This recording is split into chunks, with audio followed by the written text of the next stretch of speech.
नमस्कार। दिन भर की हाइलाइट्स को लेकर हाजिर है सुजस आवाज राजस्थान। नमस्कार, सुजस आवाज पॉडकास्ट में आपका स्वागत है। मैं हूं आपके साथ अभिलाषा। सबसे पहले एक नजर आज की सुर्खियों पर। मुख्यमंत्री निवास पर हुई नियमित जन सुनवाई। मुख्यमंत्री ने कहा, गरीब, युवा, किसान, महिलाओं का उत्थान राज्य सरकार की योजनाओं और नीतियों का केंद्र बिंदु। अधिकारी जनता की समस्याओं का करे त्वरित समाधान। मुख्यमंत्री की अध्यक्षता में हुई चिकित्सा एवं स्वास्थ्य विभाग की समीक्षा बैठक। मुख्यमंत्री ने कहा, आमजन को बेहतर और त्वरित स्वास्थ्य सेवाएं हो उपलब्ध। अस्पतालों में दवा और जांचों की हो प्रभावी मॉनिटरिंग। चिकित्सा शिक्षा विभाग में सुशासन और पारदर्शिता की नई पहल। ई स्वास्थ्य संवाद बनेगा समर्पित और प्रभावी संवाद मंच। डिजिटल मंच से विभागीय कार्यकुशलता और योजना क्रियान्वयन में आएगी तेजी। और अब खबरें विस्तार से।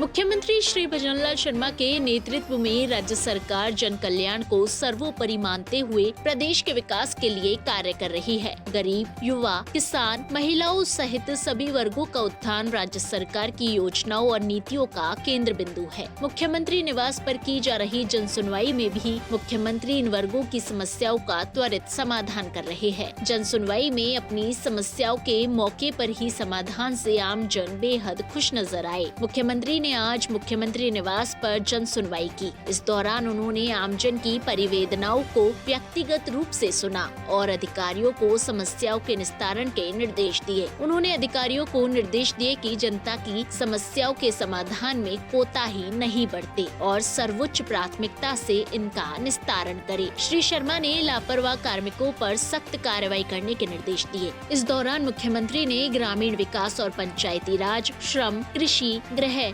राजस्व, जयपुर विकास प्राधिकरण, नगर निगम, शिक्षा, चिकित्सा, पेयजल सहित विभिन्न विभागों की आमजन से जुड़ी परिवेदनाओं को सुना और उनका मौके पर ही निस्तारण किया। इस दौरान श्री शर्मा ने विभिन्न संस्थाओं के द्वारा आयोजित किए जाने वाले कार्यक्रमों की पोस्टर्स का विमोचन भी किया। इस अवसर पर बड़ी संख्या में जनप्रतिनिधि और आमजन उपस्थित रहे। मुख्यमंत्री श्री भजनलाल शर्मा ने आज न्यू सांगानेर रोड स्थित चिंताहरण काले हनुमान जी मंदिर में आयोजित पौष बड़ा महोत्सव के पावन अवसर पर विधि विधान से पूजा अर्चना कर प्रदेश की सुख, समृद्धि, शांति और कल्याण के लिए कामना की। इस अवसर पर श्री 1008 महामंडलेश्वर श्री मनोहर दास जी महाराज की गरिमामयी उपस्थिति में मुख्यमंत्री श्री शर्मा ने प्रदेशवासियों के कल्याण के लिए प्रभु श्री हनुमान जी से प्रार्थना की। मुख्यमंत्री ने मंदिर परिसर में उपस्थित श्रद्धालुओं से भेंट कर उनसे आत्मिक संवाद स्थापित किया। उन्होंने कहा कि संकट मोचन हनुमान जी की कृपा से राजस्थान सदैव प्रगति, सौहार्द और समृद्धि के मार्ग पर निरंतर अग्रसर रहे, यही कामना है। राजस्थान में सड़क इंफ्रास्ट्रक्चर को सशक्त बनाया जा रहा है। प्रधानमंत्री श्री नरेंद्र मोदी के नेतृत्व में केंद्र सरकार ने राज्य के राष्ट्रीय राजमार्ग 921 के महवा मंडावर राजगढ़ सेक्शन को पेव्ड शोल्डर सहित 4 लेन बनाने के लिए 862.22 करोड़ रुपए की लागत से निर्माण को स्वीकृति प्रदान की है। यह परियोजना क्षेत्र में यातायात को सुगम बनाने, सड़क सुरक्षा बढ़ाने तथा आर्थिक गतिविधियों को गति देने में अहम भूमिका निभाएगी। इस जन कल्याणकारी निर्णय के लिए मुख्यमंत्री श्री भजनलाल शर्मा ने केंद्रीय सड़क परिवहन और राजमार्ग मंत्री श्री नितिन गडकरी का आभार व्यक्त किया। यह स्वीकृति राजस्थान के समग्र विकास और आधुनिक सड़क नेटवर्क के निर्माण की दिशा में एक महत्वपूर्ण कदम है। मुख्यमंत्री श्री भजनलाल शर्मा ने कहा कि राज्य सरकार आमजन को बेहतर और त्वरित स्वास्थ्य सेवाएं उपलब्ध करवा रही है और विभागीय योजनाओं का प्रभावी क्रियान्वयन भी सुनिश्चित किया जा रहा है। उन्होंने अधिकारियों को निर्देश दिए कि अस्पतालों में दवा और जांचों की नियमित मॉनिटरिंग की जाए। साथ ही उन्होंने 108 एम्बुलेंस, 104 जननी एक्सप्रेस तथा ममता एक्सप्रेस सेवाओं के सुगम्य संचालन के संबंध में भी दिशा निर्देश प्रदान किए। श्री शर्मा मुख्यमंत्री निवास पर चिकित्सा एवं स्वास्थ्य राजस्व विभाग की समीक्षा बैठक की अध्यक्षता कर रहे थे। उन्होंने विभाग की योजनाओं में अनियमितता और दुरुपयोग के विरुद्ध कठोरतम दंडात्मक कार्रवाई करने के निर्देश दिए। इस दौरान मुख्यमंत्री ने राजकीय विद्यालयों में चलाए जा रहे नेत्र जांच शिविरों की समीक्षा करते हुए अधिकारियों को निर्देश दिए कि संभागवार इन शिविरों का आयोजन किया जाए तथा जरूरतमंद स्कूली छात्र छात्राओं को चश्मे उपलब्ध कराए जाए। उन्होंने कहा कि राज्य सरकार आमजन को चिकित्सा सुविधा उपलब्ध करवाने के लिए प्रतिबद्धता से कार्य कर रही है। स्वास्थ्य से जुड़ी सेवाओं में लापरवाही बरतने वाले कार्मिकों के विरुद्ध सख्त कार्रवाई करने के निर्देश दिए गए।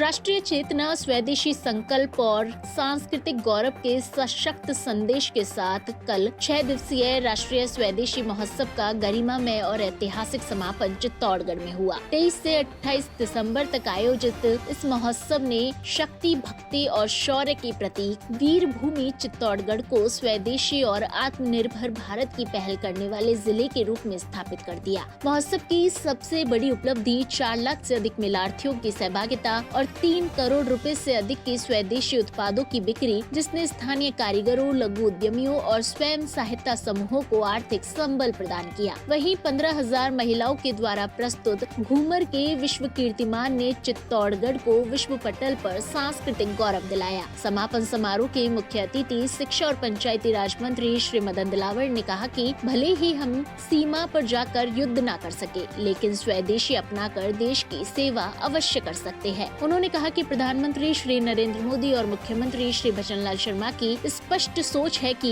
भारत और राजस्थान आत्मनिर्भर बने और इसके लिए हमारी सोच, संकल्प और उपभोग तीनों स्वदेशी केंद्रित होने चाहिए। श्री दिलावर ने कहा कि स्वदेशी उत्पादों की खरीद से देश के कारीगर, मजदूर और उद्योग सशक्त होते हैं, जबकि विदेशी उत्पादों की खरीद उनके परिश्रम को हतोत्साहित कर निराशा का भाव पैदा करती है। वहीं समारोह के विशिष्ट अतिथि पशुपालन और डेयरी मंत्री श्री जोराराम कुमावत ने कहा कि चित्तौड़गढ़ का यह स्वदेशी महोत्सव विकसित, आत्मनिर्भर और विश्व गुरु भारत की दिशा में एक मील का पत्थर सिद्ध होगा। उन्होंने विश्वास जताया कि वोकल फॉर लोकल की अवधारणा को यह आयोजन नई मजबूती प्रदान करेगा। मुख्यमंत्री श्री भजनलाल शर्मा की पहल और चिकित्सा एवं स्वास्थ्य मंत्री श्री गजेंद्र सिंह खीवसर के मार्गदर्शन में प्रदेश में चिकित्सा सेवाओं को निरंतर तकनीकी नवाचारों के माध्यम से मजबूत किया जा रहा है। इसी कड़ी में चिकित्सा शिक्षा विभाग ने सुशासन, पारदर्शिता और प्रशासनिक दक्षता को बेहतर करने की दिशा में अभिनव पहल करते हुए ई स्वास्थ्य संवाद नामक डिजिटल मंच की शुरुआत की है, जो विभागीय समन्वय को हर स्तर पर मजबूत बनाने में मदद करेगा। यह मंच चिकित्सा शिक्षा और स्वास्थ्य सेवाओं से जुड़े सभी हितधारकों के लिए एक समर्पित, प्रभावी और संवादपरक इकोसिस्टम के रूप में कार्य करेगा। इससे विभागीय कार्यकुशलता बढ़ेगी, योजनाओं को गति मिलेगी और आम जन तक स्वास्थ्य सेवाओं की गुणवत्ता सुनिश्चित होगी।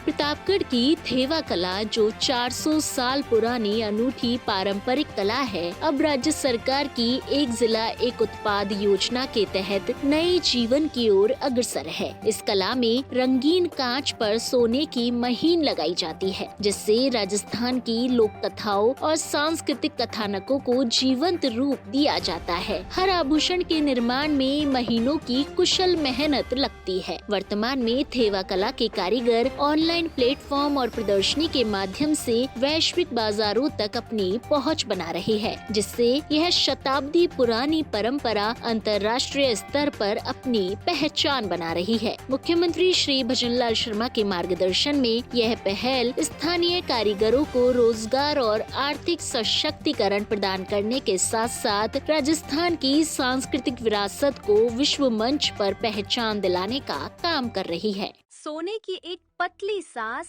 कांच के दिल पर उतरती है और 400 साल पुरानी कहानी अचानक चमकने लगती है। ये है प्रतापगढ़ की थेवा कला, जहां 23 कैरेट सोना राजस्थानी लोक कथाओं में ढलकर मोर, महाराणा, कृष्ण लीला सबको अमर कर देता है। हर रेखा महीनों की तपस्या, हर डिजाइन एक विरासत और हर गहना किसी कारीगर के सपनों की सुनहरी कमाई। एक जिला एक उत्पाद की वजह से आज यही कारीगर दुनिया के बाजारों में अपनी पहचान जगा रहे हैं। प्रदर्शनियां, ऑनलाइन ऑर्डर, सस्ती सहायता उनकी मेहनत को अंतरराष्ट्रीय मंच दे रही है। प्रतापगढ़ थावे ज्वेलरी जहां सोना सिर्फ गहना नहीं, एक जिंदा कहानी बन जाता है। इसे अपनाइए और अपनी जिंदगी में राजस्थानी कला की एक अनंत चमक जोड़िए। सुजस आवाज पॉडकास्ट में आज के लिए इतना ही। फिर होगी आपसे मुलाकात, तब तक के लिए नमस्कार।